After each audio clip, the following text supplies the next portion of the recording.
শিম একবার এইভাবে বাড়িতে বানিয়ে দেখো, স্বাদ হবে দুর্দান্ত। তো বন্ধুরা, বেঙ্গলি ফুড ইউটিউবে তোমাদের সবাইকে আবারও স্বাগত জানাই। আজকের আমাদের রেসিপিতে ছিল সর্ষে দিয়ে শিমের টক। তো চলো বন্ধুরা, দেখে নেওয়া যাক রেসিপিটা কেমন হয়। তার জন্য কড়াইতে দেওয়া হয়েছিল সর্ষের তেল, এরপর ফোড়নে দেওয়া হয়েছিল কালো জিরে ও শুকনো লঙ্কা।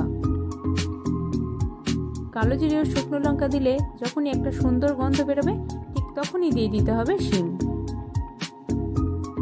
শিমটা দিয়ে আমরা খানিকক্ষণ ঢাকনা দিয়ে রাখবো।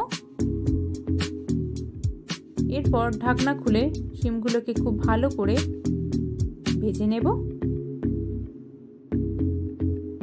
তো এইভাবেই শিমগুলোকে খুব ভালো করে ভেজে নিতে হবে। এরপর এখানে দেওয়া হয়েছিল পরিমাণ মতো লবণ, হলুদ গুঁড়ো ও লঙ্কার গুঁড়ো। এই সব কিছু দিয়ে শিমগুলোকে আবারও আমরা খুব ভালোভাবে ভেজে নেব। এরপর এখানে দেওয়া হয়েছিল আমের টক। আমের টকটা দিয়ে আমরা একটু নাড়াচাড়া করে নেব। এরপর একটা বাটিতে দেওয়া হয়েছিল সাদা সর্ষের পেস্ট ও কালো সর্ষের পেস্ট। এরপর দিয়ে দেওয়া হয়েছিল সামান্য পরিমাণে জল। জলটা দিয়ে এই পেস্টটাকে খুব ভালোভাবে আমরা মিক্স করে নেব।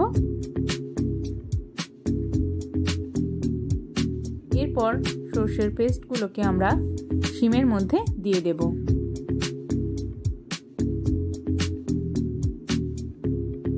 এটা দিয়ে একটু নাড়াচাড়া করে আমরা এই শিমগুলোকে একটু ঢাকনা দিয়ে রাখবো খানিকক্ষণ।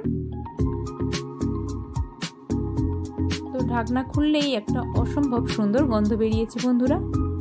দেখো কি সুন্দর একটা কালার এসছে, আর খুব সুন্দর দেখতেও হয়েছে।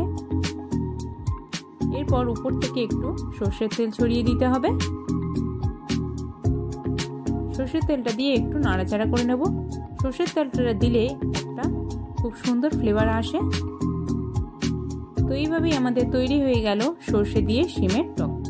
তো কেমন লাগলো বন্ধুরা রেসিপিটা, অবশ্যই কিন্তু তোমরা কমেন্টে জানিও। আর হ্যাঁ, ভালো লাগলে আমাদের চ্যানেলে সাবস্ক্রাইব করতে তোমরা ভুলো না কিন্তু।